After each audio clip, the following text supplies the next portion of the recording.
তোদের মাথায় কিছু আসছে? ব্রো, আমার মনে হয় কি জানিস, নতুন করে মাথায় কিছু আনার দরকারই নেই।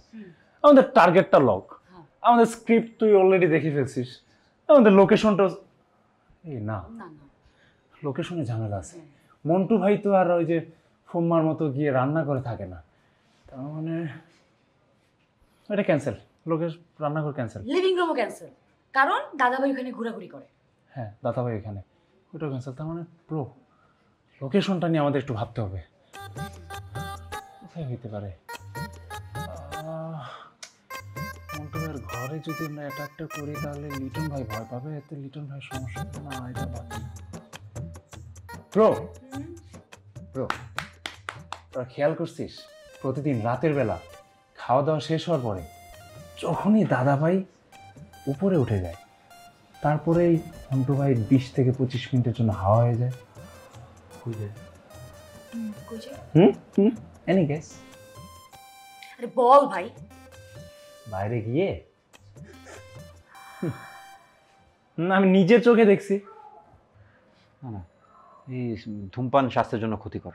মন্টুর ক্ষতিটা ওই জায়গায় করতে হবে যেখানে সে ধূমপান করে। সে ধূমপানটা করে কোথায়? বাড়ির বাইরে, কোনোদিন রান্না করতে পারলে পেছন দিকে যায়, না হলে কোনোদিন বাড়ির সামনের দিকে। আর স্মোকিং কিলস। হ্যাঁ, এখন আমাদের একটাই সেই দিন কোন দিকে যাবে, যেদিকে যাবে ওইদিকে আমরা অ্যাটাক করব। মানে আমরা দুই দিকে প্রিপারেশনটা রাখতে হবে। আমরা একটা কাজ করি, আমরা রান্নাঘরের যে পেছনের এরিয়াটা, ওই খালি এরিয়াতে আমরা একটা রেকি করি। রেকি করার সাথে সাথে আমরা ওইখানে ডিজাইন করে ফেলবো। ডিজাইন দিয়ে মনে পড়ছে ডিপার্টমেন্ট কোনটা কার, সাউন্ড কি করবে? রাকিব টেবিল চাপড়ায় শব্দ করবে। ওকে, আর কস্টিউম কে করবে? কি আর কস্টিউম আর মেকআপ। এই ভালো কথা, হ্যাঁ পারফরম্যান্সটা কে করবে? একটু কে?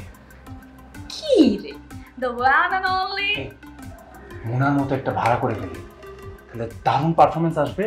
মন্টুর আর এই বাড়িতে থাকার কোনো চান্সই নাই। কি বলিস? মজা করতেছিলাম আমি। ব্রো, অ্যাক্টিংটা তুই করবি। হ্যাঁ, আমি কিচ্ছু করতে তুই পারবো ছাড়া না। গতি নাই। আমি কিচ্ছু করতে পারবো না। আমি বলছি আমি কিছু করবো না। আমার মজাটা ধরতেই পারে নাই।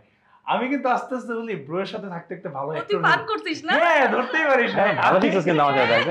ও কিন্তু রিডিকুলাস নাই, ওর মেটিকুলাস হয়ে যেতেছে কিন্তু। হ্যাঁ ব্রো, তাহলে অ্যাক্টিংটা তুই করতেছিস। হ্যাঁ, ফাইনাল। হ্যাঁ, তাহলে প্ল্যানের নাম কি? মন্টু ভাগাও, শান্তি। হাসি দেখে লাগে তো লাগে। আমি কিচ্ছু করবো না, কিচ্ছু করবো না, আমি কিচ্ছু করবো না। দেখি আমি কিচ্ছু করবো না। বাদ দে তো, ইলু চলে গেছে, এখন নাটক করে রাখবে। নাটকে তো চান্স দেয় না, সময় নেই। আরে মামা, তুমি চলে আসছো। তোদেরকে সারপ্রাইজ দিতে চলে আসলাম। বাবা, সারপ্রাইজের কি আছে? তুমি তো আসা যাওয়ার মধ্যেই থাকো। এবার বলো কয়দিন থাকবা? এটা কি কেউ বলতে পারে কে কয়দিন থাকবে? কেন? সবাই একদিন যাইতে হবে, কেউ আগে আর কেউ পরে যাবে। আরে মামা, আমি সে যাবার কথা বলতেছি না। মামা, আমরা তো চাই তুমি সবসময় আমাদের সাথেই থাকো।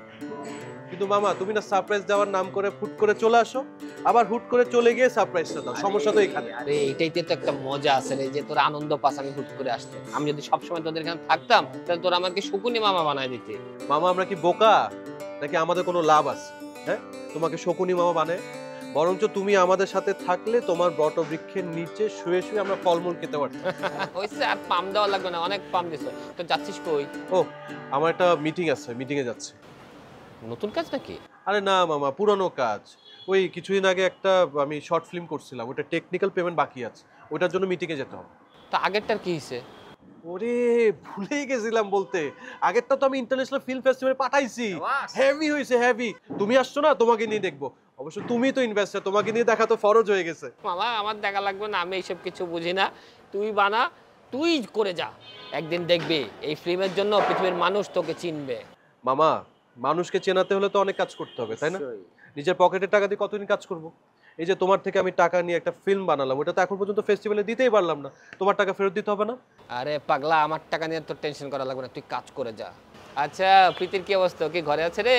আরে ও তো সারাক্ষণ বাসাতেই থাকে আর বসে বসে দিন গুনে। কিসের দিন রে মামা? আরে সেসব তুমি ওর কাছ থেকে জেনে নিও, যদি ওর মুড ভালো থাকে। আচ্ছা, ওর মুড সব সময় ঠিক থাকে, আমি তোকে চিনি।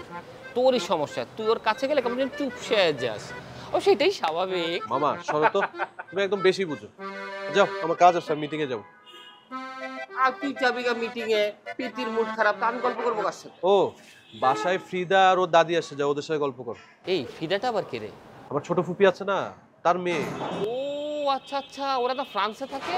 হ্যাঁ থাকতো, এখন থেকে এখানেই থাকবে। আচ্ছা মামা, সবকিছু কি আমাকে এখানে দাঁড়ায় দাঁড়ায় জিজ্ঞেস করে ফেলবা? যাও উপরে। আরে মামা, বাসায় নতুন মেহমান, তোর মেজো চাচির মেজাজের অবস্থা কি রে? হারমোনিয়াম কোন স্কেলে আছে? আছে না ছিঁড়ে গেছে? না না না, আছে আছে, তুমি যাও না উপরে, জানতে পারবো। আমি গেলাম, মিটিং আছে। আচ্ছা, তাড়াতাড়ি চলে আসি। হ্যাঁ মামা, আল্লাহ হাফেজ।